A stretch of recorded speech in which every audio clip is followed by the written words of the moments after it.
we're sorry for the delay. And thank you to the many people that nominated us. You know who you are. Well, this is our Ice Bucket Challenge. Remember to donate to your favorite cause. Okay, guys? Yeah. Bring on the ice. Bring on the ice. I want to go home. Hi, David. Oh, well, as you can see, we've co-opted David Asbury. I'm not going to wreck my good t-shirt. You ready? All right. Ready? 3, oh, God. 2.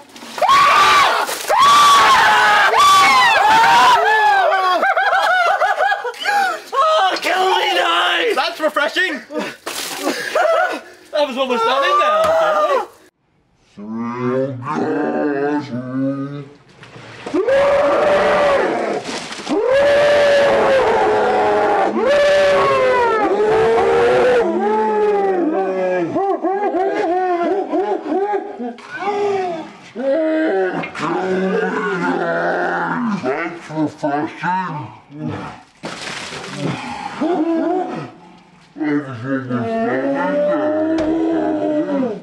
Wait.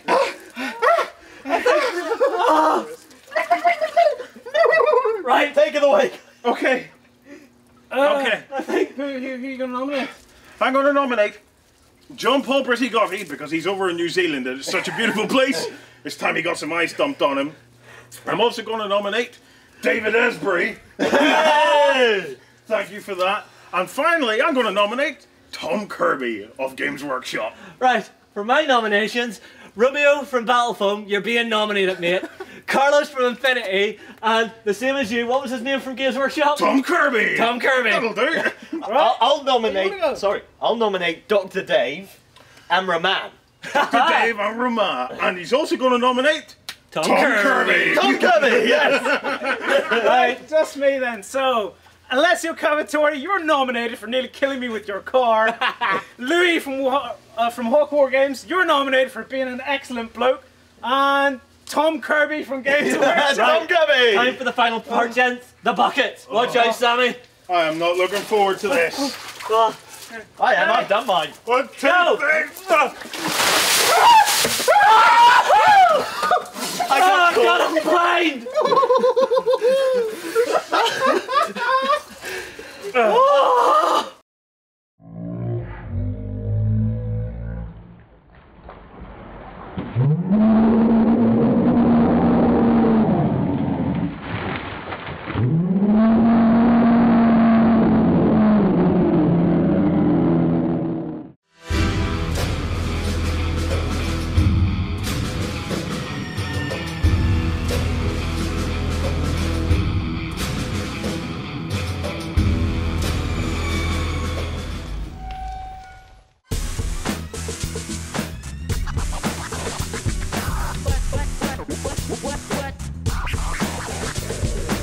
Good morning. So we've dried off a little bit. Just a touch. A little bit. I'm warmed up. I'm warmed up a little bit too. That was absolutely freezing, Well, I'm going to you say. heard the scream I let out of myself. That was not put on. That was basically my body just went, okay, that's cold. How about no? Yeah, I think my body said, you're just too big and too unfit for this. You're lucky I didn't let you die. Well, that was the discussion when we were deciding nominees. Let's pick people who we think will not die. Yes. You know, what were they thinking when you were nominated? I think my body said, you know, Lloyd, you know that t-shirt you tried to keep dry? Do you realise where you've thrown that? On the ground, Yes, right and beside do you also realise where you've thrown your shoes? Right beside it. Yeah. Anyway, look, thank you for everybody that nominated this. There were tons of you nominated. So again, our apologies that we couldn't do it sooner. And once again, just a big thank you from Andrea, myself, and the family for all the kind messages that we got last weekend. We lost Elizabeth in the end, but thank you very much for taking the time. Our contributions went to a local cancer charity, Macmillan, who are a very, very brilliant bunch of people that help look after terminally ill people who are reaching those final days, and they do their very best, and it's a very, very difficult job they do. We're very grateful for the work that they do. In this episode, yep, we have a monster prize. Well, I don't think we've ever done a prize quite like this one. I think this is the coolest prize we've ever given out. It probably is. You're going to find out how to enter later on in the show, but you could win the chance to create a character that will become a miniature, and in the book of Carnevale, Yep, and it will have its own backstory. it'll have its own backstory that you will work with the design team in Vesper-On Games to create your very own character that then will live out the rest of its days in Carnevale. Now, how cool is that? The cool thing about that is when you say character and Carnevale together, you know that you're going to be able to come up with something really interesting. Yes, it's going to be brimming with it. We have a bit. Carnevale is back. We're going to be talking about it later in the show. We have the creator on camera for the first time. Well, technically not the first time because it was him that dumped the water on us. Yes, actually, creator on camera for the second time. So now we will get revenge, I assume, for him dumping the ice water on our Yeah, clothes. we'll think of something. We're not just at that point. For Backstage, for XLBS this week, we're going to be giving away 10 upgrade codes Right. for Warhammer 40k Carnage, which is a game for iOS and Android. Carnage is a great little game. In fact, you know what? I'm going to tell you a bit about it. We can bring up some footage of it, right? Yeah. I've been playing this week, okay? The creators, Roadhouse Interactive, got in touch and said, "Look, we'd like to give your community some codes to this upgrade if they fancy trying it out." I said, "Yeah, sure." What do you mean by upgrade? Right, you get the core game. Yes. Okay, So I assume that's Carnage. that's Carnage. I think it's $4.99 or something like So that. nothing major. It's not a major outlay. Okay, what we're giving away is the Dark Angel upgrade pack, which is the first. I believe it's the first piece of digital download for it that introduces Dark Angels, a whole bunch of other war gears and new missions and stuff like that. So, well, hang on. If I'm hearing the word Dark Angel, so I assume you're playing with a different chapter to start in the base game? Yes, you start with Ultramarines. Okay. Okay, you can pay to unlock Blood Angels. Cool. Okay, but your core character is an Ultramarine, and what happens is there's a backstory to this. I kind of feel a little bit disingenuous talking about a backstory because the game to me excites me because it's a proper little side scroller. It takes me right back to my Amiga days. This is giving you your old nostalgia hit whenever you were playing something like Duke Nukem 2D. The only thing that could have made me smile more is if it hadn't been in 3D and had it been parallax graphics. Old school now. So it's a side scroller. It's set on Mithra. The whole story is written by Graham McNeil. So That Graham's, man knows how to write Space Marines. yeah. So Graham's behind this. But what happened is on Mithra there's this orc horde, okay, and you're a single Space Marine dropped in. And you are... Carnage couldn't be a better name for the game, I've got to say. Right. Because you are literally kicking ass. So it's just, okay, I'm the last man standing. Hell with it. Let's have a go. I've seen a little bit of it. It's basically just start level, start shooting. Yeah, shooting and hacking. So Because you start off with a bolter. Well, you actually, in the training, you start off with a chainsaw. Okay? Right. And you're kind of cutting people to pieces. Cutting orcs to pieces. Yep. Okay? After a little while, you get a bolter, and they've got a really, really nice introduction to this game, okay? Because it starts out just with one button, and then it introduces another button, Okay. and then it introduces a couple of buttons. This is on iOS. This is on iOS. So I've these been are playing it on on-screen the buttons, iPad. aren't they? Yeah, they're on-screen buttons. So And how does that work? Does it feel cool? it feels really nice, actually. I've got to say, I'm not I really a big enjoyed mobile it. gamer. I'm a big console gamer, but not really into mobile gaming. For me, mobile gaming doesn't really make sense because I go straight to my console thinking, well, I'm in for a gaming session. Bang, I'm sitting on the sofa, having some drinks, just relaxing. If I'm gaming, I prefer to be sitting down on the PC. I just feel more fail to comfortable with that grasp control system. mobile gaming, but I think I'm in the minority. I mean, there's a hell of a lot of mobile gamers out there now. Oh, yeah. Yeah, I'm going to hold my hands up to this. And what turned me into a mobile gamer was having babies. Not me, although it might look like it. My other half, Andrea, is expecting again. And we go to hospital, and we have to go quite some distance to the hospital because she gets a special treatment and stuff. So basically, you're sitting in the waiting room just going, Yes, I have two things. I have the world's shortest attention span, and if you've watched Beast of War for like 5 minutes, you probably grasp that. That I like to see things happening. Right. And 2, I get anxiety. Okay, I really don't like hospitals. Okay, I mean, I really don't like Who hospitals. does like hospitals? Some hospitals are really nice places, They've you know, always and I got look them. around and I say, you know, they've done their best to try and make this nice, But but they've- I don't want to be But here. they've always got them crap pink chairs. You know you're in hospital when you see a crap pink chair. And you're like, Well, no, this hospital's not like that. We're in the Royal Victoria. oh, the Royal. Oh, Yeah, so up in it's, Belfast. it's the premier hospital in the whole of the country, and I've got to say the staff are fabulous, you know, and they look after us so well. But I get anxious just sitting in hospitals, and I have become a mobile gamer. I'm a retired video gamer, and I've been saying this for Well, years. I think if you're calling yourself a mobile gamer now, you can no longer call yourself retired. I'm coming out of retirement I a am little bit. revoking your retired status. Maybe I'm on my way back in a little bit.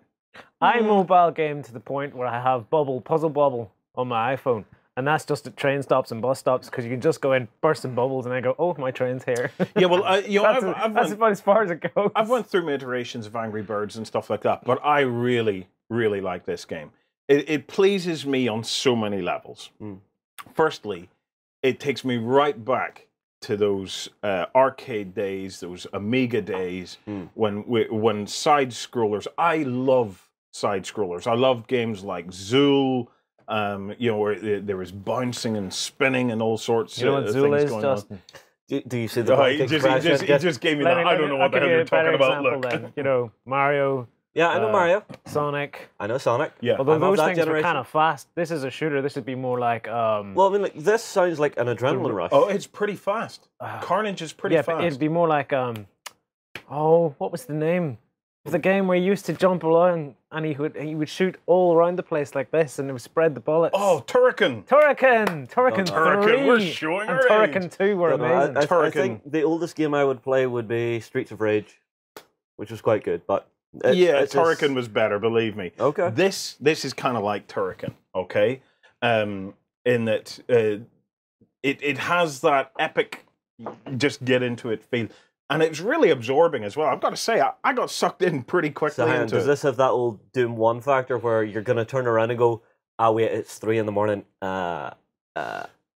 Maybe not to that. Maybe not to that Not extent really, not because with mobile gaming because you're in yeah. your bed doing it. You it's- fall asleep. it's pretty pick up and play. I've got to say, you Okay. know, it's the other thing that I quite like about it is it's got that customizable thing going on as well. You can customize your Space Marine Oh, from so pretty much from head you're to toe. changing out your war gear, so And there's weapons, tons of armor. war gear and stuff you can do, and you can change out the bits of armor and the Nice.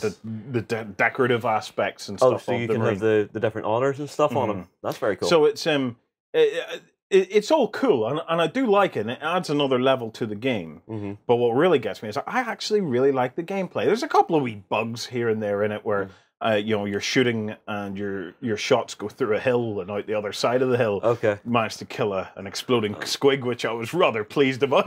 what about the actual controls themselves? Because me, with my phone, I find, I'm not sure if it's just my phone's old and breaking down, but sometimes whenever I go to touch the screen, it doesn't touch the screen. Well, I found the controls on the iPad to be very responsive. Okay, I liked playing it on the iPad because I kind of like the bigger screen. Yeah. I have an iPhone, and it on the iPhone. The only problem I have is I have a kind of like a little layer above the screen to try and protect it. Yeah. I drop models. You Guess drop what? phones. I drop phones as well. So. I have seen some of the damage you've done. I can't remember how many times the screen on your iPhone 3 had to be replaced. Yeah, but I think he sat on it.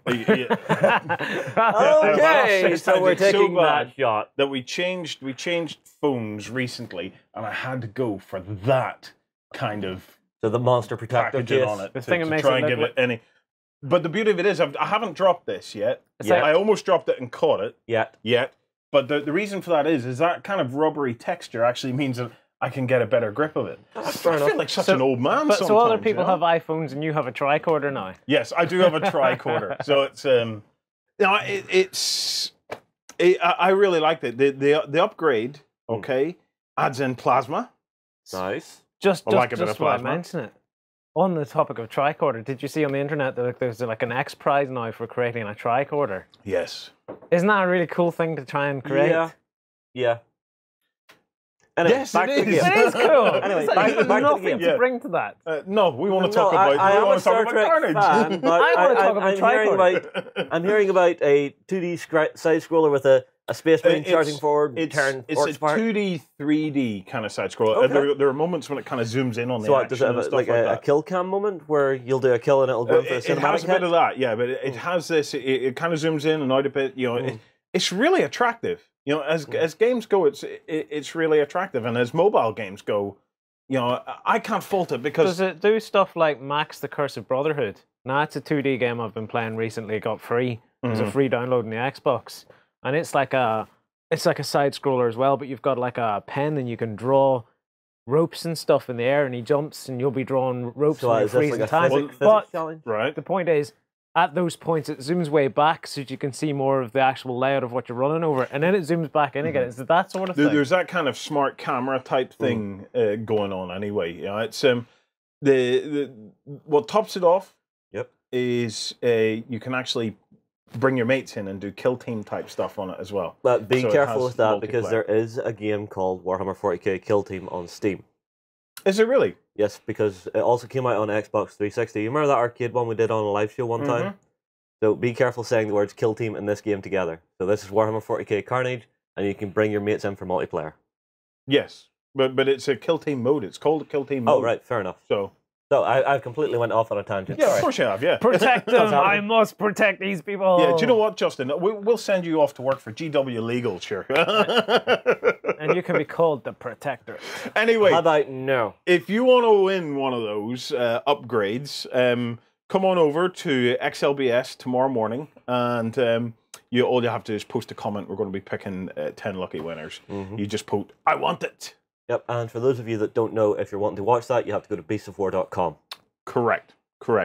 Okay, that's not my only 40k this week, so I'm going to talk a little bit more about 40k, including some cool terrain that we've been playing with. But we'll be right back after this break.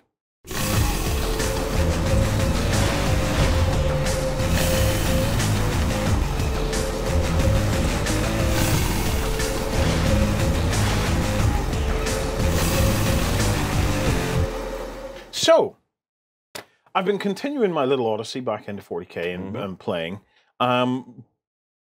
We've been playing a bit of Kill Team, but we got a fantastic package of terrain through the post. As if you guys at home don't know already, considering it's been sitting here the whole time. Yeah. So this is terrain from Battle Systems. They kickstarted this a few months back. Quite a few Ages months ago. back. Yeah, it was about a year ago, isn't Yeah. it? It's now I believe being delivered or is in the process of being delivered. We managed to get a hold of a pack of it to try it out. Yep. And I've been quite excited about this, okay, because we've been big fans of what's been happening in the terrain sphere this last while. You know, big ones for us were HDF. Yep. You know, all that HDF laser cut stuff. And the coloured HDF. And the coloured HDF from Foreground. Can't forget to mention it. We have found that to be absolutely fabulous. Then you have the guys at Plascraft who've been doing stuff with that kind of more PVC material that allowed bends and curves and stuff like that. Yeah. And it's been absolutely stonking as well. The only thing about all of that is that once you've built it, You got sooner or later you're going to have to paint it. Yep. Okay? What excited me about what the guys at Battle Systems did, now they started out as a kind of a papercraft company doing textures and things like that, and then they thought, you know what the hell, let's try a Kickstarter and let's see if we can create a product where people don't have to do any of that. They can just pop the bits out. It's pre-punched, pop it out, with connectors, off you go. And that's exactly what they've done. Well, hold on. You're saying that? We've got... Here's how it arrived. It arrived in a box. This box, a box this size, with layer after layer of stuff, and we've punched out a ton of it. So these are little plastic kind of clips. You can see there's all sorts of different shapes and stuff. It's made of a... Well, it's made of It seems like a hard plastic to me. Yeah, it's kind of like that kind of plastic that you would get on ring binders and things like that. It's flexible but Okay, tough. not the face. But Well, very tough. let's see. I mean, it just comes and you just punch it out. You Yeah. just push it out. And the great thing is, this entire layout arrived in this box. Right? No, not this entire layout. 'cause Not entire layout. We have more here. That's just the lid of the box. No. Yeah, but what we have is a ton of stuff that we didn't use in the Yeah, layout. I was do this getting to that. I was going to say, and there's even more stuff. But it all arrived sweetly packed like Yeah. that. Now, in saying that, once you've got it all built, the chances of you getting it back in the box is pretty slim, because I would highly recommend that once you've got it assembled, don't completely unassemble it, because it does take quite a while to actually assemble it the first time around. My thought? Partly because you don't really know what you're doing, and you're kind of following instructions and looking on the website and stuff. B, because once you've got it kind of assembled into kind of larger components, it's quicker to put it all together. Yeah, There's just a keep it as sub-assemblies. There's a moment when it arrives and you look at it and go, oh yeah, it's all cool. And then you pop it all out and then you go, Where'd everything go? now what the hell do I do with where it do all? I start? Where do I start? And there's just there's a little bit where you're looking at it going, oh, trying to stick it all together. But then after a while it clicks and you just start speeding up. So you're a little bit slow to begin with while you're figuring out how this joins that. And then it just clicks with your brain and you're just going boom through the rest. Yeah. Because we found that when we were building this up. We started rather slow and then we decided, you know what, we'll just work from one corner and then it was about 45 minutes after that, the whole table got built I mean, up. like, we basically started from the core part here, this upper gantry at the top, start building out to the sides, little S-bends in the walls and stuff. And then you started zoning out what your rooms were going to be. So from that point of view, once you've built large sections, like maybe that section you could break into 3 and then pack that away. And then you bring it out and you put it together in sort of a modular system rather than breaking the whole thing down. Because it just takes a little bit of time just to push it all back together. Yeah. But it is cool the way it gives you options. I really like it, and the textures and stuff on it are neutral enough that it could be used for anything. Like, we're going to be using it for a bit of kill team, but there's absolutely no reason why you couldn't use that for Infinity. What else could you use it for? You would probably play War Machine in that without any difficulty. You can play Star Wars maybe on use that. the Star Wars. You can do Star Trek on that. All sorts of stuff. Although I would maybe use the fantasy stuff more for the War Machine because this is a little too high-tech. Well, it's interesting that you mentioned that, because Could you play Dead Zone on that? Yes. Yes. How would you do the grid system there? You It's just got the count out grids. the squares. It's basically got a grid on it. Actually, we're completely forgetting one. Space Hulk. Yes. Space Hulk would work well You on could that. do a massive Hulk on that for big multiplayer games. Yeah. So it's with something like this, if you got yourself a couple of boxes, one box is going to give you a high density kind of 2x2 of terrain. I suppose, because looking at this, I immediately went, but it's just one big flat part, and then I realized, but the actual base here is built up of singular parts, and that they become your rooms in your Space Hulk, and then these become your corridors. So you have that 2x2, 4 boxes gives you a 4x4, 6 boxes obviously gives you 6x4. Yep. So it's you have the opportunity to really scale it up.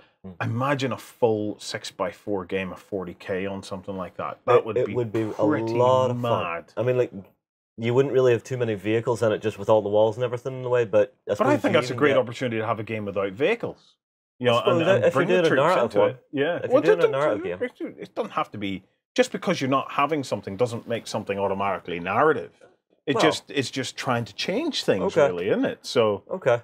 But I would say if you're getting more packs of this, maybe just between you and your buddies, just all sit down and work on it together. Because if you're at this on your own and you had maybe 6 boxes of this, you may burn out. Yeah, 6 boxes of it would be quite a task. Not if you're approaching it as a hobby and just sitting down every evening going, I've built my scientific area. Now I'm going to build my industrial storage zone. And you actually, because we were building it, knowing we needed to have it built and ready for the show. Yeah. So we just got stuck in. Yeah. Whereas if you have 6 boxes and you can just I suppose an hour and Lego, for example, people love Lego, and that's sticking things together to create something. But do the people who work at Legoland love Lego? Who have to build all the big displays? This is such a weird question. That is such a weird. Where did that even come from? If you work at Legoland, can you get in touch and let Justin know? Do you love your job? Sorry, I thought it was connected. So the material itself is thick card. It's of what would it be? It'd be about 3 mil, yeah. 3 mil thick.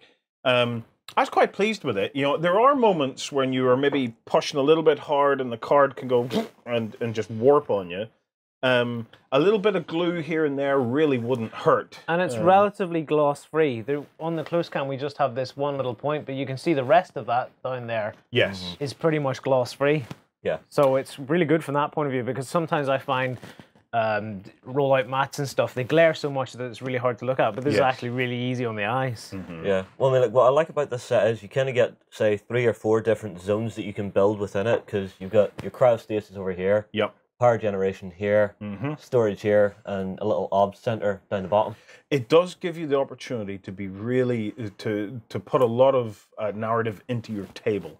So you have this opportunity to start to zone out your table and say this area is going to be for this, this area is going to be for that, and you can start to kind of really work out of, you know, if troops come in, they'd have to go through this particular route and stuff. Yeah. I gotta say they've done a great job on it, and I really, really like the textures. They're running a Kickstarter at the moment for the fantasy version of this. Now, this is the stuff I would use for War Machine. This is the stuff that I think role players all around the world are going to be looking at and going, whoa, I like the look of that. The fact that it comes pre-textured, there's nothing for you to do other than clip this stuff out, or not clip it out, pop it out and assemble And it. clip it together. The fantasy stuff, I've got to say, looks really, really There's good. 1 or 2 bits that just jump out at me, the nice little bits. Like, there's one, they have sort of a portal ring. Yeah. We all know what that is. Well, it's like a Stargate, isn't it? Yeah. And then you have all the little dungeon furniture and stuff in there as well. I've got to say, it looks great. Do you know what? Battle Systems, we want you on the show. We'll have a seat for you for next week or the week after. If you can make it on the show, let us know, because we'd like you to come over and talk a bit more about this, because I'd really like to see some of that fantasy stuff. I think I really am pretty enamored with this, and I think I'd love at some point to possibly even see something like a 6x4 table done in that. I think it would be an epic challenge, but I think at the end result it would be an epic challenge, but it would give you that epic backdrop you always want. The thing about the fantasy terrain is, a lot of the time I'm seeing role-playing games like that are based on tiles and they put them down, and they're very two-dimensional, not from the point of view of the tiles flat, but a lot of the time the dungeon just goes at one level, and then they say, oh, you've progressed down or up. Whereas the way they've laid it out is very much like this, and you're looking at It is quite three-dimensional, multi-layered. their dungeon, and it's got bridges and all sorts of stuff in it. You don't really see that a lot when it comes to dungeons and things. But whenever I'm in a dungeon, half the time I just feel like I'm in a corridor. Okay, room, another corridor, room, corridor, room. This feels a bit more open plan. It's very, very interesting stuff. On the topic of my 40k games, okay, I'm gonna take a quick break, but I want to come back and talk about it. I've hit a brick wall. Okay. I've hit a brick wall. Are you insured? After 2 years of going out and playing all sorts of other games, I've come back to 40k with a vengeance, with a dark vengeance. Oh, are you proud I've of come that? back to it, and I've got to say, I'm frustrated. But I think I have found a cure. I think I have found something that will make the best game of 40k you and your mates will ever play. And I'm going to talk about that after this break.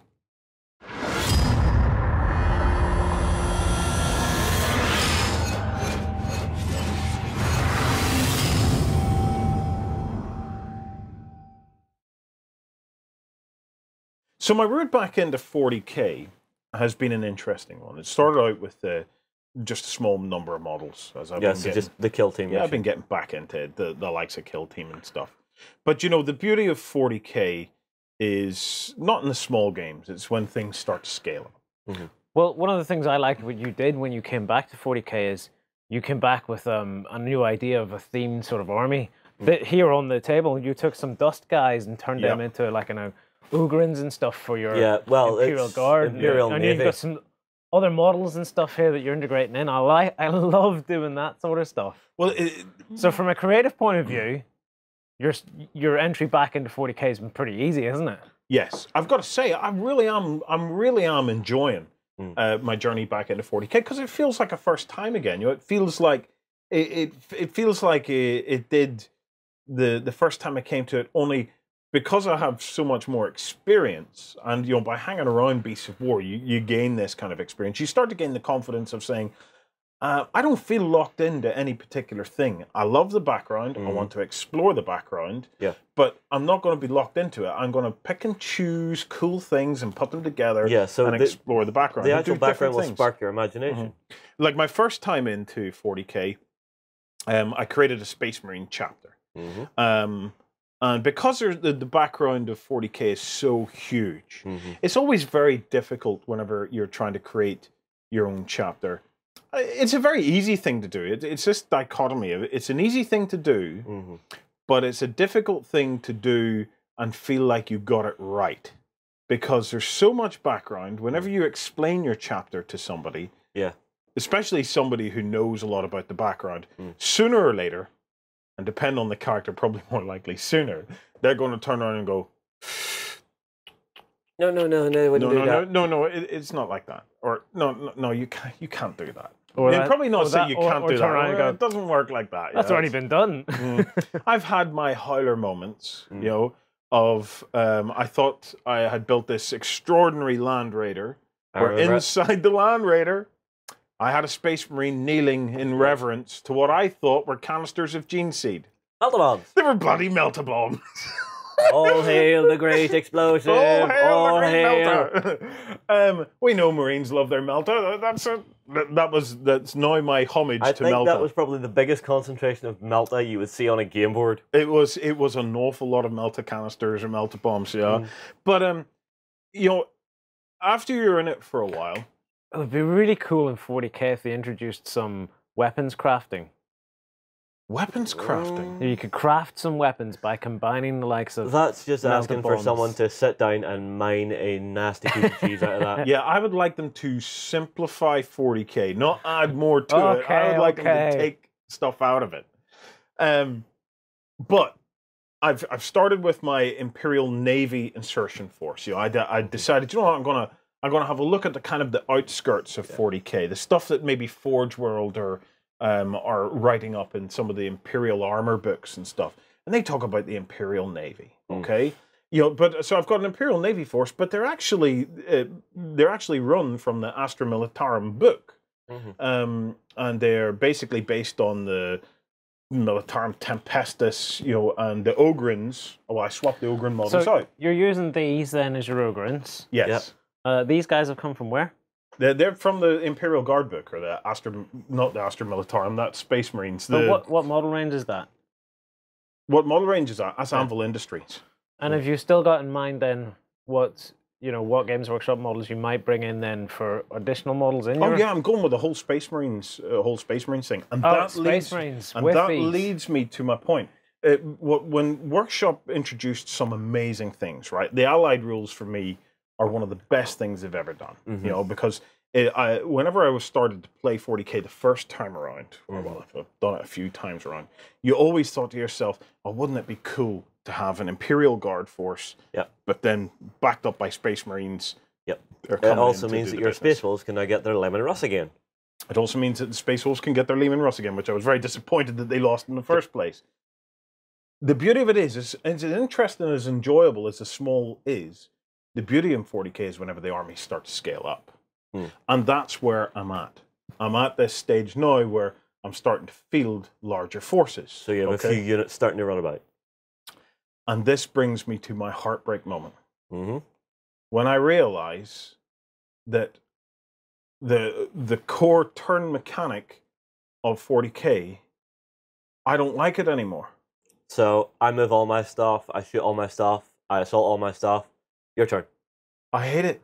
The result is a boredom dip, as I'd like to call it. It's that moment where you're engaged in what you're doing, and then it's someone else's turn and you completely dip off. So it's just that moment of, right, it's my turn now, time to take it on the chin. I really, really, really dislike it. And I've tried to give it the benefit of the doubt, and I thought, you know, don't worry about it. It's just It's just something that just you'll getting back you'll into get it, back isn't into it. You'll get used to it. I'm not. I really dislike it. And the reason I dislike it is it feels so cumbersome. It feels so unreactive. It feels so, dare I say it, out of date. I think It it feels needs... weird anyway. I would describe it That as a- static. It feels weird that a whole army is able to move before another army will react to anything, basically. Well, you know, it's... Well, there is some small reactions when you're getting assaulted and stuff.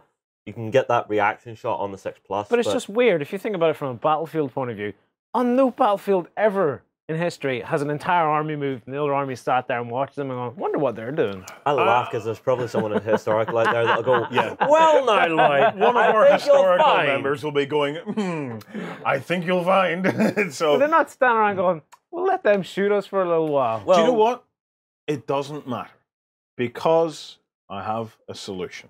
Okay. Now, we had a show going back in the annals, not anus, in the annals of Beasts of War The history. annals.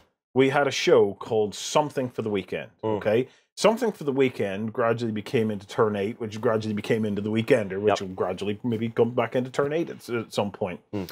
But Something for the Weekend was always a kind of a show which said, okay, guys, this weekend, go and try such and such. Yeah, let's pull this rules module out, lock the new one in, see what you think. In an episode of Something for the Weekend, maybe 4 years ago, 3-4 years ago, we said one weekend, right, guys, we'd like you to go and try changing up the turn sequence. Mm. So I would move a unit, do the full 4 phases with a unit, Mhm. then you'd do the full 4 phases with a unit, then I'd do the full 4 phases Yep. with a unit. And that was all very well. It worked reasonably well. Mhm. However, with the benefit of experience, Mhm. I think I now have the perfect solution that makes for the ultimate game of 40k. Okay. I'm a great believer that this is my hobby. Okay? It's your hobby too, and as long as you're having a good time, I'm happy, but it's my hobby first and foremost. Do you understand what I mean by that? Yes, no one's opinion is more important than your own. Almost? To a degree. Okay. To a degree. I don't get it. Basically, what it means is, regardless of what's in these big, thick rule books that we buy, Mhm. okay, if there's something in it I don't like, it doesn't mean I have to go bitching back to Games Workshop and say, I don't like this. Blah, blah, blah. It change just it. means I have to change it. Mm. And if I can convince my players, the people that play with me, Mhm. to try it, and they that they like enjoy it, it, yep. then it becomes And a suddenly great it change. becomes a fan's rule module. Now, I'm sure I've talked a little bit about this in the forums because somebody else was posting about this exact same idea that we had been trying. I'm sure that many of you will have one of these. Oh God, sitting it's at got a bomb. What, a budget case? Yes, it's the Beasts of War budget case. What it actually is, and I'm sure tons of you will have them, is it's a poker case. There you go. Rather nice set. Oh well, that's a bit I don't need. So it has poker chips and a deck of cards. Hmm. So over these next couple of weeks, I'm going to introduce 2 new kind of variants to the rules. Mhm. Okay? The first is by far the most important, and I think it completely changes 40k for the better, and that you and your mates will probably have the best game you'll ever have in your life playing it this way. Mhm. The second one is a slightly more interesting thing, again, using a component from this box Okay. that is a little bit more complex to get your head around. If you say But- the words add dice to your games, I will laugh. No, it's not going to add dice, but well, you'll see. You'll see. It doesn't matter. I'll do it next week. This week, it's all about this thing here, A poker chip. a poker chip. So let's start with myself and Justin are going to play a game of 40k. Okay. Yes. You count the number of units that you have. All right, let's say I have 4 units. So you'll have more than 4 units, for goodness sake. In a Okay, decent fine. game of 40k, you'll have 5 or 6. Okay, fine. So say I have you would 6. get 6 green poker chips. 1, 2, 3, 4, 5, 6. Okay. Okay. I have 6 or 7 units in my army. Okay? So I'm going to say I have 7. So I'm going to have 1, 2, 3, 4, 5, 6, 7. Now that is a unit, but it could also be an individual character. Mhm. Anything, any component or any part of the army that moves. So if you have a flyer that's on its own, it gets 1. If you have a character that's on his own, he gets one. But if he's joined to a unit, then he goes as part of the So the if unit. I have a transport with a unit inside, I get 1. But if I have a Yes. transport and unit separate, I get 2. Yes. So Okay. keep your poker chips handy, because whenever the transport And the the unit units separate, or you could keep them together as basically a battle group, Okay. and always move them together with that one chip. So you get them chips. Okay. You grab yourself a cool little bag, Mm-hmm. and you'll see where I'm getting the idea for this game from. A la or bolt from this action. thing. Yeah. Yeah, drop them in, and you give the thing a shake, and you give it as much of a mix-up as you can, and then the game just starts with your Right. hand in the bag. Let's do So this, I right? will So take- let's play a turn. Yep. Justin went first. So Justin, Pick. we picked. It was a black. That means that I get to go. Okay. So I pick a unit that I want to do it on. I put that down beside the unit, and I do each of its phases. So you move, you shoot, you assault, and then it's back to and drawing. you move. You do your psychic. Ah, yes, because that's your its own shooting phase now. and your assault. Yep. Okay. Once I've done that, Next it's round. hand in the bag again, Yep. And just for randomness sake, I get 1 myself. and it's your turn. Then you Yep. pick. So I would move troops, move, shoot, whatever. Let's keep and then going, again. because I want to see, is there a point where you get someone activates 2 or 3 units? Or... Yes, you will. again. So Here we there, go. Justin gets to go again, and you will find that there will come a point where Justin maybe does get 2 or 3 on the trot. Yeah, but suddenly there's going to be that big hammer blow coming back at Then me. you get a hammer blow coming back. And it doesn't feel like it's constantly a hammer blow, so it's not a sledgehammer flying every turn. This, for me, is one of the standout gaming mechanics of the last 5 years. What Alessio and Rick Priestley did with Bolt Action, with that simple thing of putting your hand in the bag and it creating randomness, but not uncontrolled randomness. Sooner or later, it was always going to even out. Yeah. Do you want to know where it gets spectacularly good? Multiplayer 40k.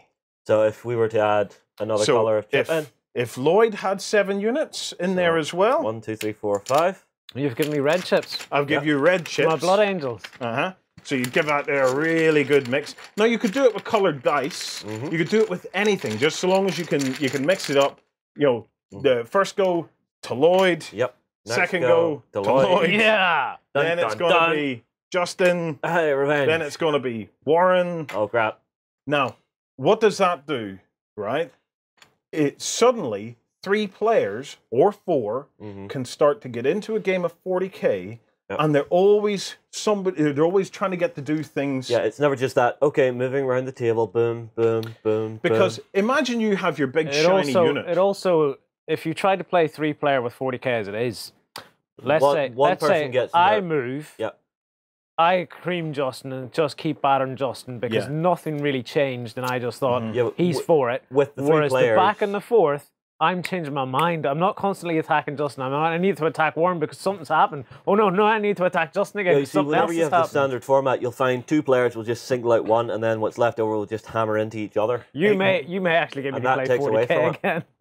I absolutely believe think I that. might go home and think start if list you building. go home this weekend, guys, and try this, I guarantee you will have the best game of 40k you've ever had in your life. And it'll have a hell of a lot of different tactical Especially options. if you get 3 or 4 of you together and play a game of 3-player or 4-player 40k that you probably have never done. Will you run into moments where the rules might break down for you? Yes, you may well do. But you know what? If that happens, 4+ it. Yeah, 4 plus it or agree. Do you know what? That rule doesn't matter anymore because that rule doesn't add fun to the game. So we're going to strip that one out. Yeah, but But then I don't run the think you risk will. of one of your mates 40K going, but I would win with this rule. From most of what I've played with you using this, 40k is pretty well structured now. It actually kind of suits this. But let me get back I like to this the point. idea of like 3- and 4-player games. Yeah. But it's not necessarily 2-on-2. It's 4 individual players. The beauty of this is it creates proper fog of war. Okay?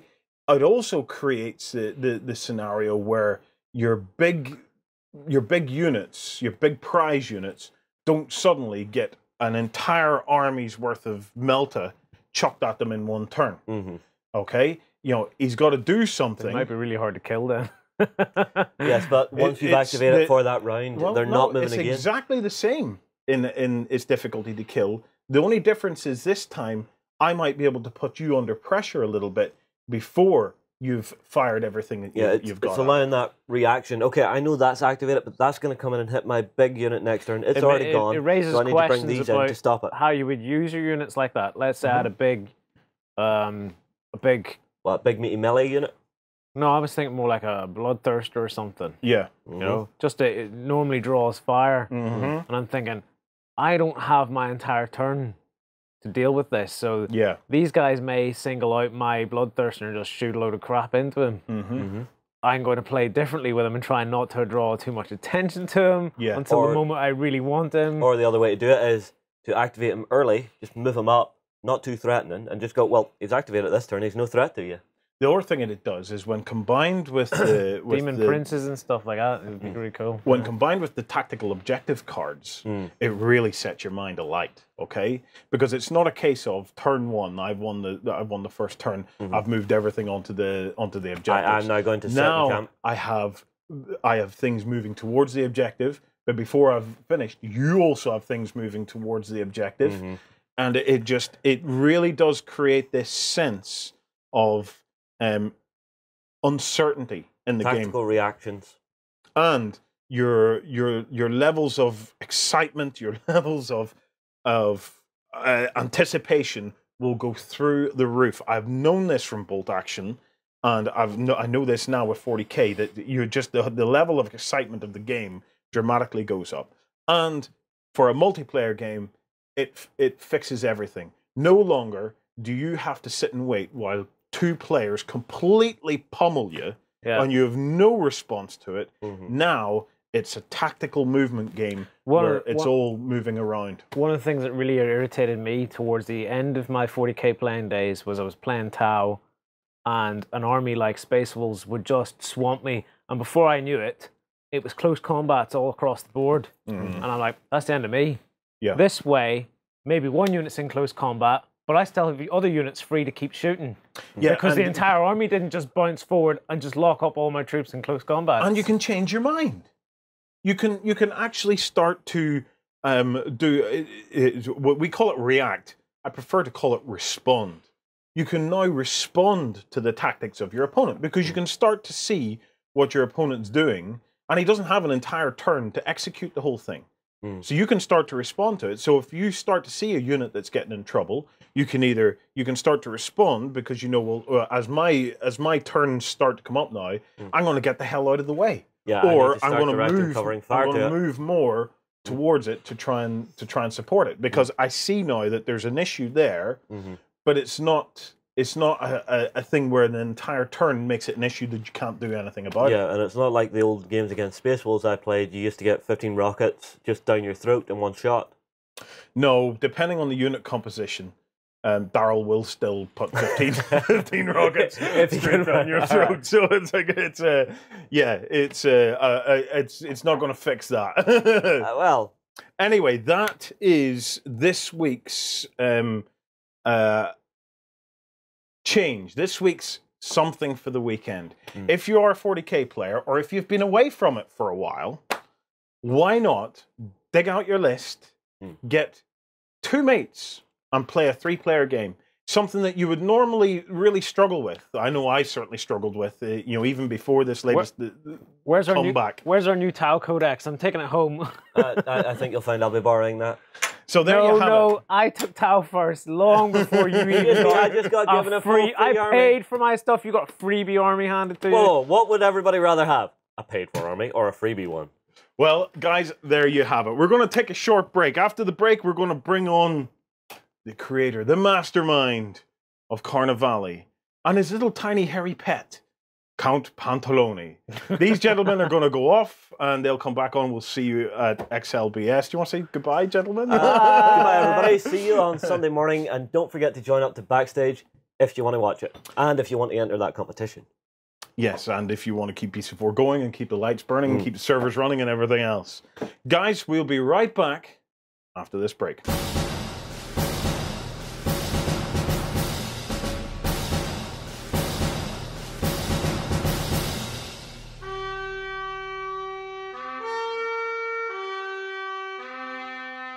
So welcome back. And welcome back to you too, mister. This is David Esbury, the creator of Carnevale. Now, Hi again. we've known David for quite some time, but this is the first time we've ever been able to get him on camera. Exactly. Carnevale is coming back. Kickstarter is kicking off next week. I've got to say I'm over the moon about this because Carnevale is one of our favorite games of all time.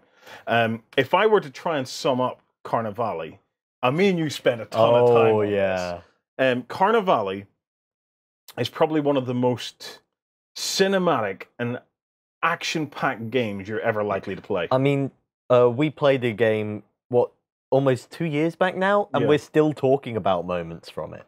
It's Carnevale is a rule set. It was nominated for Origin Awards twice, I think, or two awards. It was first nomination was for best rules of the year, and then year after that we got a couple of nominations out of 5 for best model. For the models. Yeah. The rules basically bring the characters to life. You have characters jumping off balconies, spinning while shooting midair.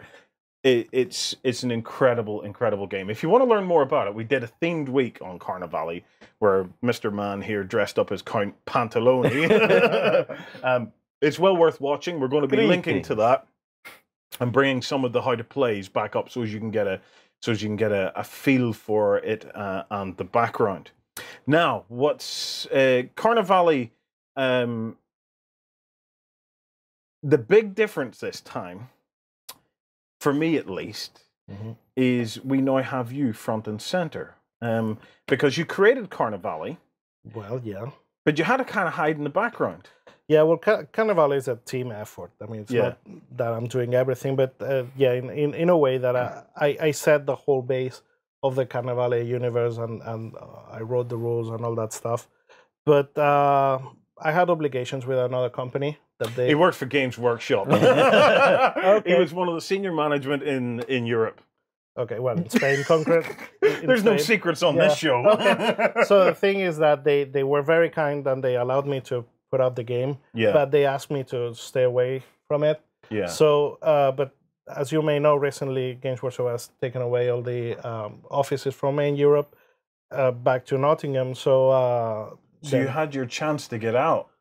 And now you're dedicating full time to Carnevale, yeah? Yeah, this is I'm dedicated 100% to developing the game and to relaunch the brand, along with my 2 partners, because Vesper-On game is not just me. We have a couple of other guys working with me, and we're all dedicated to make this happen. It must be pretty frustrating at the time, at least, because you've created this game. It's getting nominated for awards. Pretty much universally loved by anybody that actually sat down and played the thing. Yet you couldn't front and center it. You couldn't be there to push it. Yeah. You're asked not to develop it any further. It kind of has to run without your input. It was like having a child and having other people raise it for you. So but in a way it was nice to be able to step back and see how it grew for itself. But now with all the knowledge and all the experience that we have, watching people from all over the place playing the game and giving us feedback, now we can crystallize all that, concentrate all that information into making this product even better. So you've basically like 2 years of a baptism of fire, almost, of learning, of gaining experience in the industry. That this time around, all of that's behind you, whereas the first time you didn't really have any experience outside of the basics, I suppose. I mean, we all on Vesper-On games, we have quite some strong background in the gaming industry. I, for myself, before working for Games Workshop, I was an illustrator for Wizards of the Coast and Fantasy Flight Games and some other companies in the US. So it's not like we come out of a bubble. So, but you don't know everything always. So there's always a new thing to learn. There's some new experience to bring in. So, and that's what's been happening for these couple of years. So we're on the precipice now of the relaunch of Carnevale. What can we expect from the Kickstarter then? Well, the way we've planned it this time is we've learned from what happened last year. We've gathered all the feedback that the players were kind enough to send us, and basically what we're doing this time, as opposed to what we did last year, is you're gonna be able to have access to all the new stuff from the get-go. Yeah. So if you want the new rulebook, it's gonna be there from minute one. A printed version of the book, not just a PDF. Excellent. The 2 new factions that we are incorporating, they will be there. You will be able to have a look at the models from the very first moment you decide to jump in. And so what was at that time like a big stepping stone, that's our level ground for us right now. And what we're looking at is, this is not an expansion as it was the last time. We're now looking at basically Carnevale 2nd edition, which is this huge expanded volume of the Carnevale universe. So everything is now being refined. I believe you're even going back and tuning all the rules and things. Exactly. So we were facing an extraordinary opportunity to just fine-tune everything and bring everything together. So what we did is take out the old book, work on the rules, fine-tune them, listen to the players that are actually playing the game, what they're telling us, getting that together, putting all that together. Also with the background, we're getting the background from the old book, plus the campaign that was played back in the day called Starvation. It was played all over the world, and the events that happened in that campaign is going to be incorporated in the actual. So the story is moving forward. The story is moving forward. That is very cool. Yeah, we are also expanding the factions. We're bringing in the new factions in, so there will be much more stuff. We're looking at probably like a 300-page book, something in that neighborhood. Yeah. So, in terms of these 2 new factions you mentioned, can you tell us anything about them? Well, as everything, we want to keep doing that in the future as well. They have been hinted in the past. Yeah. So. The first faction is going to be the Vatican forces. Yeah. Do you know what? Before you do that, there's something I want to cover first. Okay. I want to talk a little bit about the core background of Carnevale, because there'll be a lot of people watching this who have never played it and haven't seen it. Okay, so shame on you.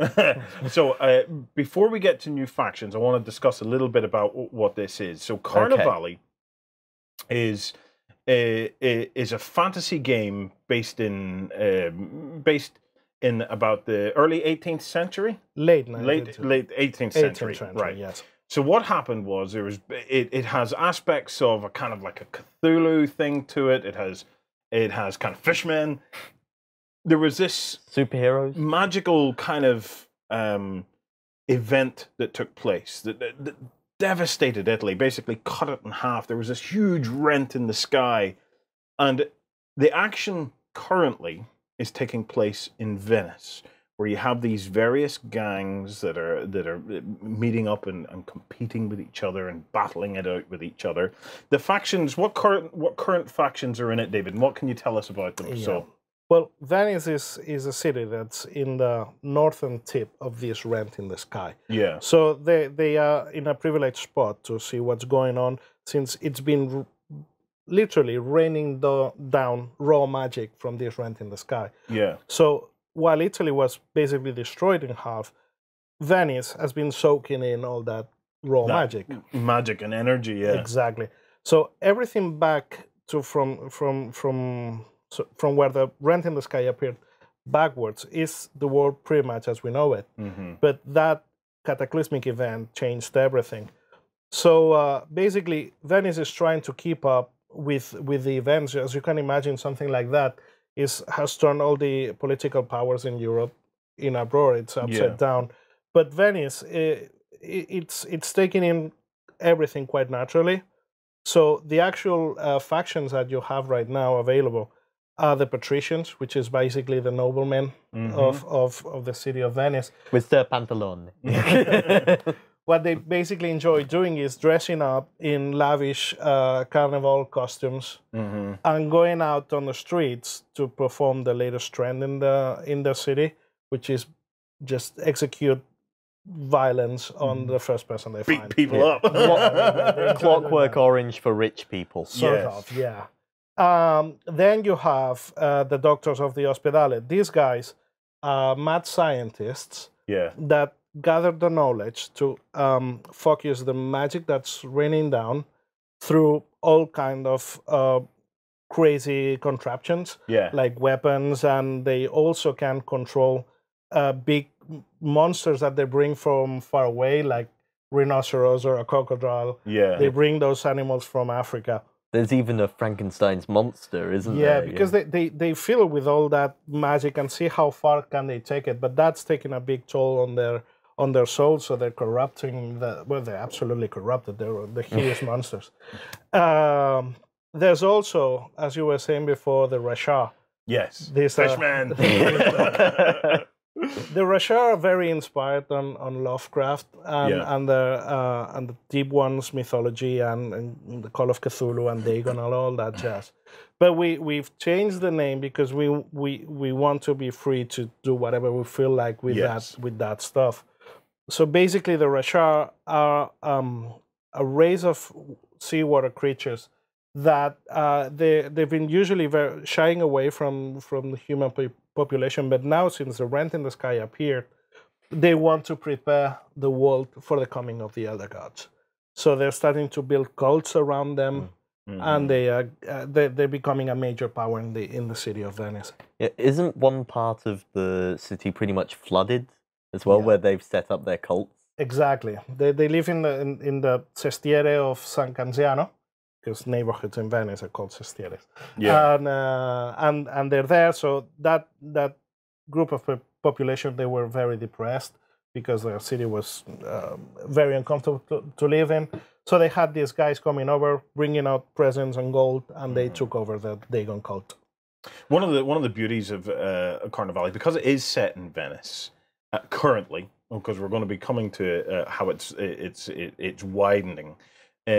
You get to play in this extraordinary environment where you have the canals and things like that. So you have basically these miniatures somersaulting over canals and Rashar jumping out of canals and things. It is quite extraordinary. The background to the game is absolute genius. You know, I love it, and the rules just bring it absolutely to life. Now, 300-page rulebook, or 300-page kind of second edition. We're looking at tightening up of the rules. Yep. We're looking up at an expansion of the factions. Yes. What are those factions, and what can we look forward to? There was one faction that we still haven't talked about from the original book, the Guild. The Guild, of course, yes. Basically, the Guild gathers up all the common folk from Venice that they're getting attacked from all over the place. So the Guild of Thieves, they can't get any fortune by stealing from the poor people. The rich people are becoming too dangerous, so what they do is they get them together, they organize them, and they're becoming another strong force in the city. Yeah. So from the new factions, what are we bringing in? Where are we going now? So. Okay. So as I said before, we already hinted these factions previously in the book, but now they're becoming full-fledged. We're gonna have the Vatican forces.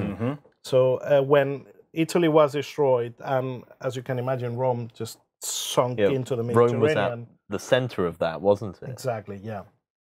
So this one guy ran away with a tome full of magical knowledge. This guy managed to get himself become the Pope, and he set up the new Vatican in Avignon. That's France. Yeah. So he's been building up his power ever since. And all this magical nonsense going on in the city of Venice, it's nothing but an inconvenience for him. So he's gathered troops. He's giving some of them some magic knowledge. Yeah. Which at the same time, whether he probably doesn't know it yet, but that power is corrupting the church from inside. And he's sending these guys back to Venice to try to put an end to this. Yeah. And so you're going to have these guys running around Venice as well. And then the other faction are the Strigoi. Now, I know this word Strigoi because I spent some years in Romania, and Strigoi is vampires. Exactly, yeah. So tell me, I'm the hairs on the back of my neck are standing up because this could be it for me. Yeah. Am I going to be sold? Tell me what happens. I guess you will, because if you are like me, I've been a vampire fan since ever. Oh, forever. yeah. So the thing is, I've always been a bit frustrated with other games where you try to field like a vampire army or a vampire faction, and you end up playing with skeletons and zombies and all that jazz. But now if you want to play vampires, you're going to play vampires. And they're not these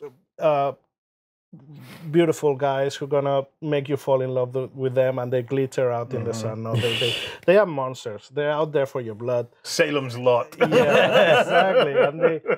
And they will be, I mean, these guys, they are gregarious, but they distrust each other.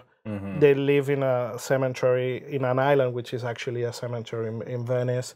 And so a proper graveyard island. Yeah, a big graveyard. Proper gothic setting. Yeah.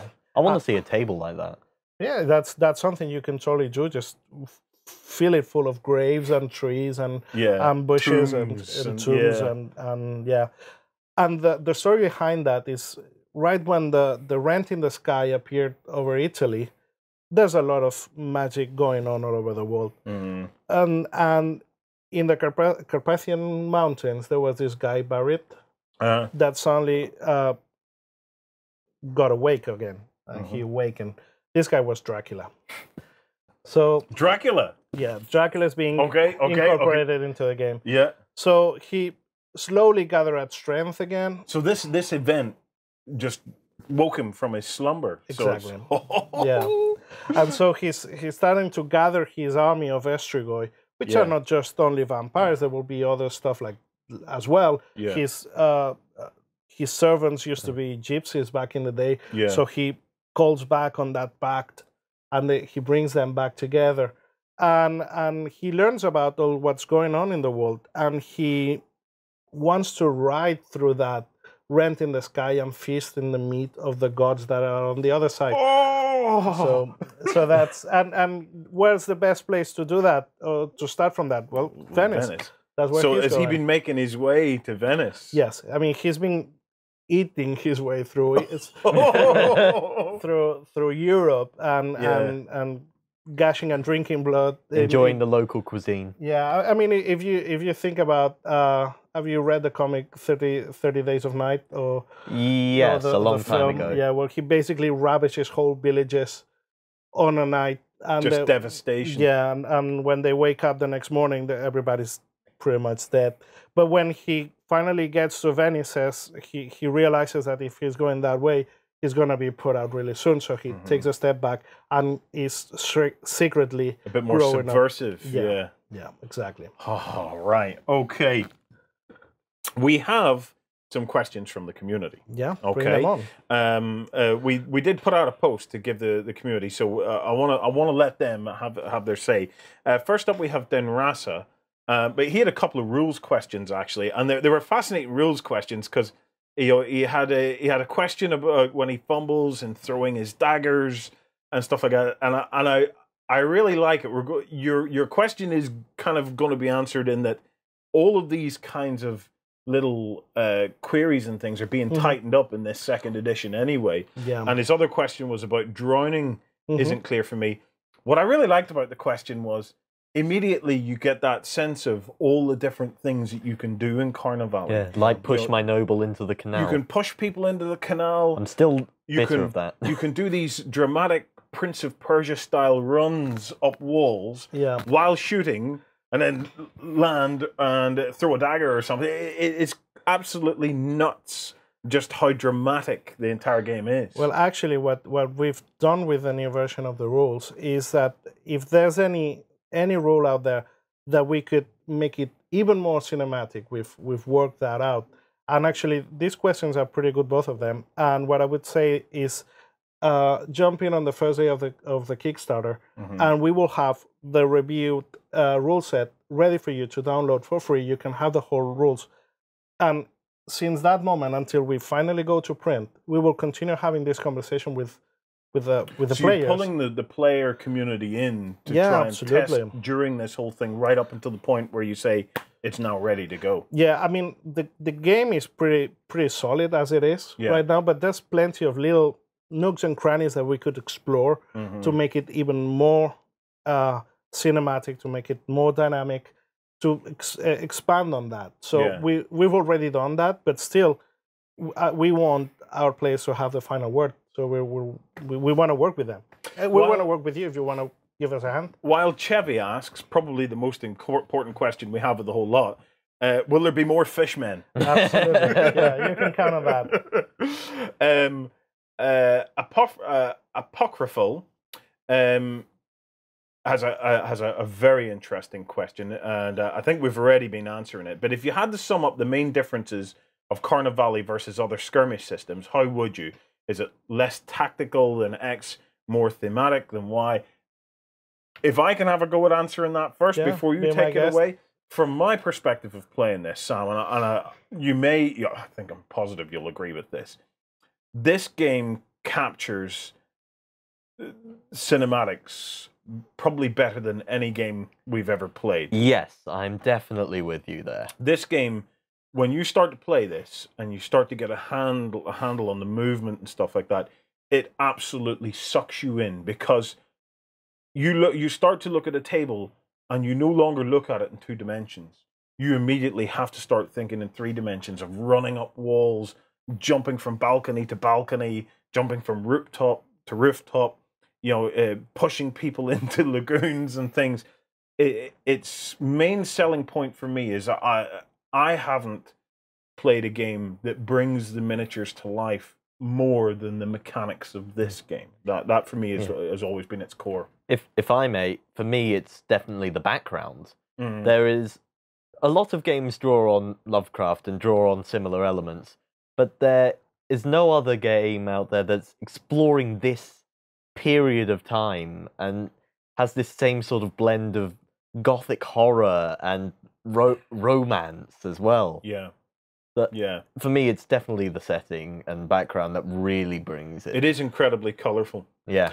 What I would say in this instance is that this game is very focused on the narrative. So it's not like you don't play scenarios where you basically kick the snot out of each other. So what you do with this game, you play adventures. They have a background behind, and usually these adventures are linked into campaigns. So your characters will grow with experience. Yeah, there's a full campaign system in the book on how these characters grow. So so you're gonna be if you want to just play like a casual game, you can do that, absolutely. But you can grow your characters with experience. You can buy them objects and weapons and magic items, and you're gonna play for a few games where your squad is gonna grow in complexity. They're gonna grow as characters. They're gonna become someone. They're gonna become named characters for you. And like in every other skirmish game where they have experience, there is a point where the game risks being unbalanced. Yeah. So we've tried to fix that with the legacy rules, where you basically can, while keeping the core of your squad, let go of some members, bring other members in.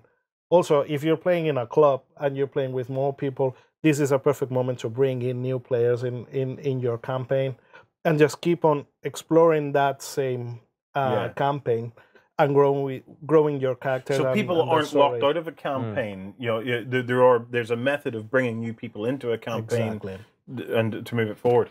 Brilliant. I think last time you were over, you were telling me about how you developed the leader of your Doctor of the Hospitalis so he could have a jetpack or something. He wasn't the leader. He was the Doctor of the Arsenal that has like a big canister in his back. Yes, I remember. So he got the experience, he made the role, and he got a superpower. Like there's the Gifted. There's these guys that have superpowers in the game of Carnevale. So he managed to get one of those powers. He managed to get a fly power. So he's just basically flying off from his canister, like Rocketeer or something like that. Next up, we have a question from Ogre Blood, and he says, anything with a Lovecraftian theme gets his attention. Other than the Cthulhu, Dagon, Innismouth-inspired Rashar, are there other kind of Lovecraft-inspired ideas that might be appearing in the future? Now, I've known you for a while now, and I know that you're a huge fan of Lovecraft, and you're a massive role player as well. You come from that kind of role playing background, so could we be seeing other kind of Lovecraft inspired things melding into this as we go forward? I mean, that has to happen. The thing is that obviously Venice is being a water city. It's got water all over the place. The Rashar, or the deep ones, they fall in pretty nicely, and they worship Dagon, and to some extent they also worship Mother Hydra and Cthulhu. But as soon as we start expanding the game into other places, I've always fantasized with the idea that Nyarlathotep is going to be having a lot of power in America. So when we get there, we're probably gonna see some of that as well. But Lovecraft is just like the cherry on top. Yeah. Because there's so many different references in this game, like the books from Tim Powers or just other games and different universes creeping in. So Lovecraft that's very visual, and everybody loves Cthulhu these days. But there's a lot of other kind of references to be included in this game. That actually leads me perfectly to the next series of questions are about terrain and and putting together their gaming tables based on Venice. But one of the key things is second edition, still very much based in Venice. But now we're starting to see glimpses of the rest of the world, because this is a global thing. It's happening. You just mentioned America, so people aren't just restricted to playing in Venice. You could set up a graveyard. You could fight in some kind of a dungeon or an underground kind of cavern or something like that. The stuff from battle systems could well be something that it could work well, because you've got multi-layers, you're going to have things spinning and jumping all around it. But absolutely. What kind of is going on in the rest of the world? Can you give us some hints as to what's happening? Because I'm fascinated with you, because in this time period in America, there was starting to be the fear of witchcraft and stuff like that. You had London was pretty active at that point. The underground was just starting to be was just starting to be opened up properly. Napoleon, it was still in his early days at this point. So Napoleon is potentially fair game in this as well. So take it away. Tell us what might we be seeing. The thing is that we don't want to limit you at all. I mean, you can set up your game wherever you feel like setting the game. But what we wanted to do ever since we started this project is to start the action in one point and then open up the scope slowly. Okay, so the first book, and this book that we're putting out hopefully soon, is set in Venice, because we think it's a very charismatic city, and the buildings that we have right now made by Plascraft are absolutely stunning. But we will be incorporating new adventures, new campaigns in the book. One of them will be outside Venice, in solid ground, in the gardens in front of a big mansion, so you can play that with your trees, with your bushes, statues, with the statues, whatever kind of scenery you have at home. Of course, you will be able to play in the graveyard where the Strigoi live, and there's one of my favorite chapters in the book where we explore these little captions of what's going on all over the place, and we will be talking about stuff going on in the Caribbean. We will be talking about North America, and we will be talking about Constantinople, which was like the big foe of Venice back in the day. So all these little clues that we're setting up, they will probably lead on to new factions in the future. Yeah. So that we will be exploring what's going on all over the place. Can I give away one secret that is like totally driving me nuts? It's so cool. Okay, you go ahead. You let slip after we bought him a few drinks that the guys in Constantinople find out that all the major cities are linked by underground tunnels. And that takes us to hell. In a way, yeah. As we find out about that I'm major excited about. So it's I love the fact that that Venice is a superb setting, you know, and it's not that difficult actually to set up a gaming table in Venice. We'll you know, as the Kickstarter goes on, we'll have a look at the Venetian type setup and stuff like that. But it's also really nice to be able to say to folk, you know, but it doesn't only have to happen here. Get your stuff together, because this kind of thing was happening all over the world. That's one of the great things about this. There's a real sense of things rippling outwards around the world as we hear about what's happening in the rest of the world. While that hasn't been fully developed as yet, that gives a great feeling of things. Yeah, like I said, rippling outwards and building up, and the world twisting around these events.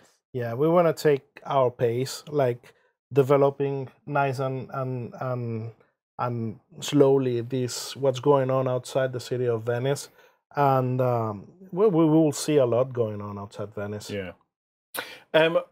Last question from the community, because the other questions are about, you know, the kinds of terrain and stuff. This stuff's available from Plascraft, but you know, Venetian terrain is quite square, as you can see. It's not a difficult thing to custom build. In fact, one of our community members, Den Rasa, has built a beautiful Carnevale table. We'll bring up a picture of it, where he used Hearst Arts blocks from Bruce Hearst, and has built a stunning table from Hearst Arts blocks. So it's awesome. There's tons and tons of opportunities now for how and where you play. Yeah. You know what? Let me give you a hint here. One of the guys from our forums magnetized the rooftops of his buildings, so he could play with his models on jumping from rooftop to rooftop and make sure that they stayed in place. Oh no, that was a great idea. On the little that was pretty cool. Yeah, that's a very good idea. Yeah. Okay, I want to take you back to the business again, because one of the questions that for a long-time community member, Hoskarl, wanted to know, you know, what went wrong the last time. I want to kind of rephrase that, because you know, from my own perspective, I know that your hands were tied, and that you were in this position where you had this game that was growing, but you weren't able to dedicate your full time. I'm more interested in what you've learned rather than necessarily everything that went wrong. I want to know what you've learned. Where are you going to go with the business? What's your hopes for the business going forward? Well, last year we were in an awkward position after we put out the Kickstarter. That I'm taking the blame for that. I don't think it was properly put out, especially for existing players, because they didn't have the chance to participate until we reached like a humongous amount of money. Yeah, which we fixed this time, hopefully, and by learning from what they told us. This time, this Kickstarter is giving us the opportunity to set up the foundation for the future. Yeah. The company is not called Carnevale, and that's for a reason. The company is called Vesper-On Games, and names are powerful. So games is what we can expect to see from us if we manage to get our wheels rolling properly. Okay, so if we manage to get a nice amount of support from the community, we will be able to bring in more resource for us to continue developing new games. I already have like 3 more games in store ready to be developed during the next year. If we manage to see this succeeding in an ample way, we will be sharing our ideas with the community pretty soon, and I hope to get everyone really excited about them.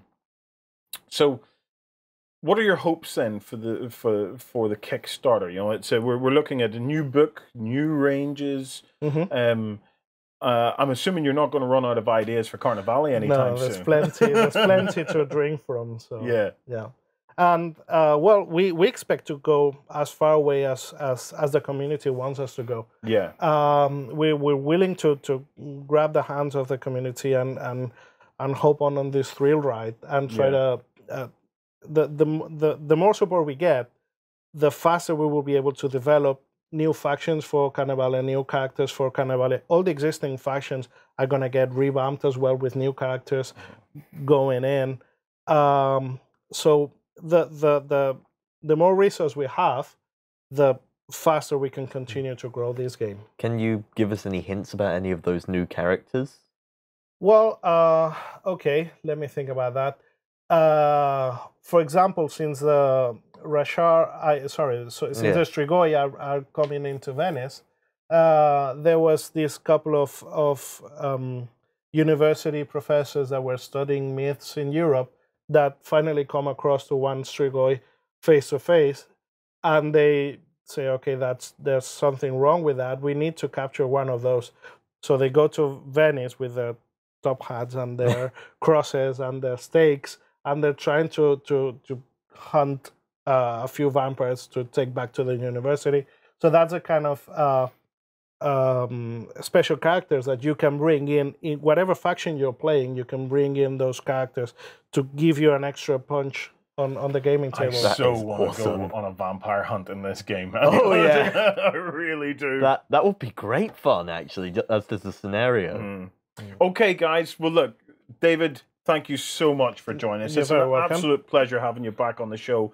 Will you join us on XLBS for tomorrow morning? If you want me to. Perfect. Okay. Okay, so guys, that is Carnevale. It's coming to Kickstarter very, very soon.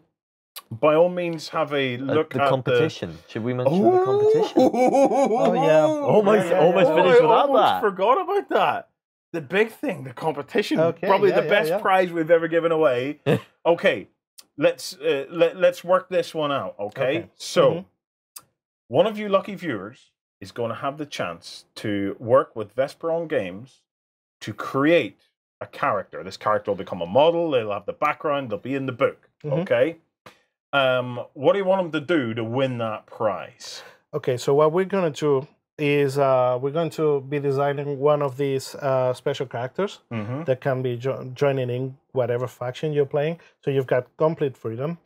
And whomever sends us like the best pitch line of a character, just keep it short, keep it to 1-2 phrases top, and give us a really cool idea.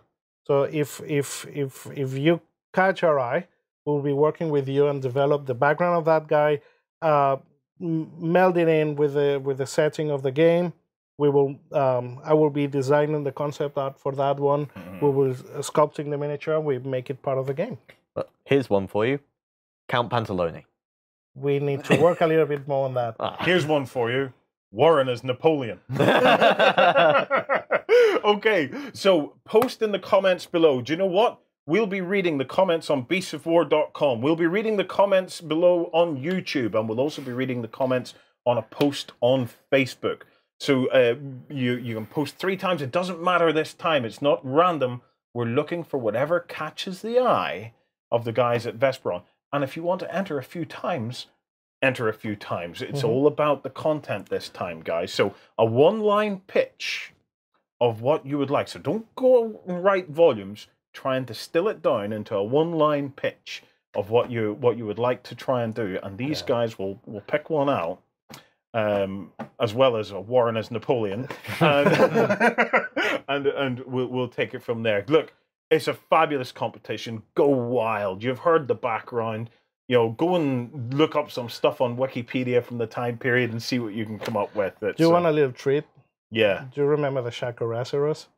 The Sharkarosaurus. Yes, he's my role-playing character for years. There's going to be something like that in the game. I don't believe you. Yeah.